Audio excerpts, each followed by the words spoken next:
Hey guys, today we're taking a look at the NIKKOR 35mm F1.8 G DX lens.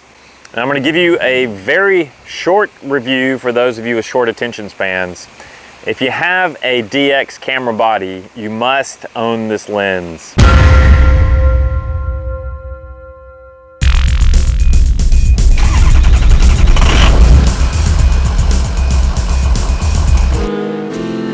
Now, if you're relatively new to photography, you might ask yourself, why would I want to buy a prime lens, a lens at one fixed focal length that doesn't zoom?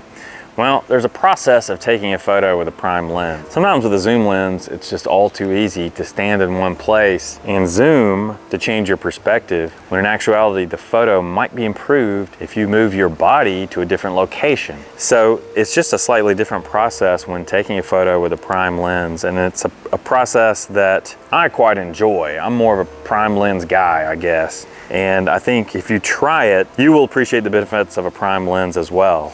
Not only do you go through this sort of compositional process when you're doing the creative work of taking the photo, but you also have the flexibility of it being a lightweight lens that you can take indoors, because prime lenses are typically a little faster, meaning that they gather more light. You can also get those pleasing out of focus areas that we call bokeh with a prime lens. It's just easier to achieve with a faster lens. So there are a lot of good reasons to have a prime. Now it's a 35mm lens, which on DX with the crop factor comes out to about a 52.5mm equivalent field of view. In other words, it's a good normal focal length. You're sort of getting approximately what the human eye sees. So it's just a good lens to have when you're out walking, out and about.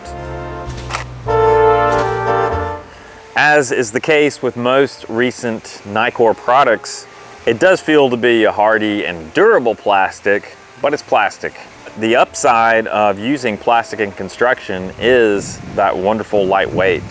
This is the type of lens you can slap on your camera body, and you can always feel some sense of confidence that you're going to get the shot, whether you're outdoors or inside. If you have a DX camera and a kit lens, there are going to be times with your kit lens that you become frustrated indoors because it's not fast enough, it doesn't let in enough light, and your shots indoors will be too dark unless you use a flash. And not everybody wants flash photography. So this is the type of lens that you can use outside or bring indoors with confidence because of the fast 1.8 aperture.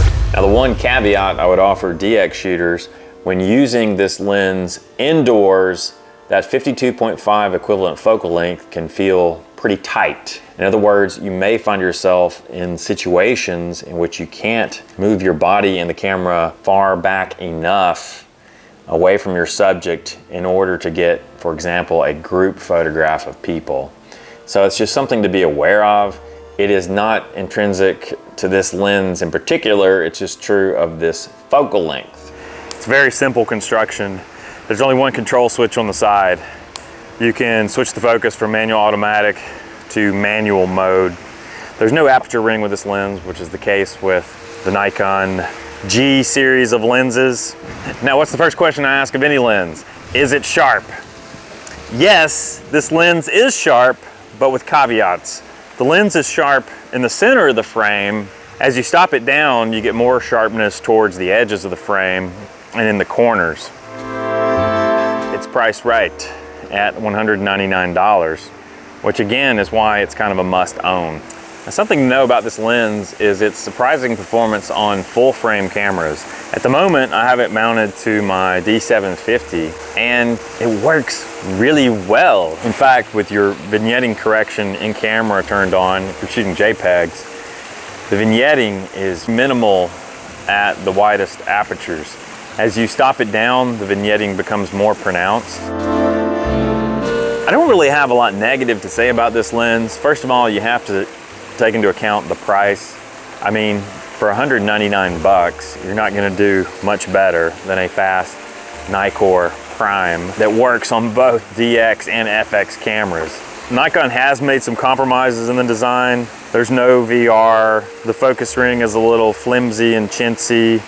It rotates with a rather rough rotation. I believe you can completely focus with about a quarter turn of the focus ring. I think some will find the bokeh that this lens produces to be a little bit busy. It may not be quite as smooth as a Carl Zeiss lens or some of the more premium Nikkors, but for general walkabout purposes, it's just fine with me.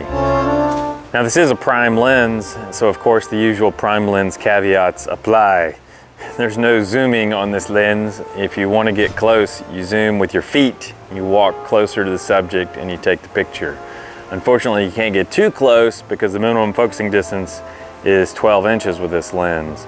But zoom with your feet, you can get reasonably close and you'll be fine.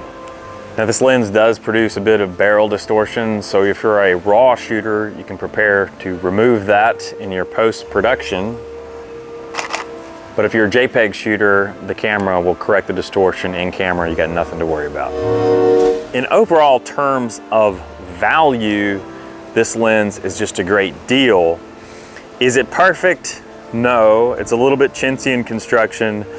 The performance is maybe not as sharp as a Carl Zeiss 35mm, but I don't think you have to question this decision too much.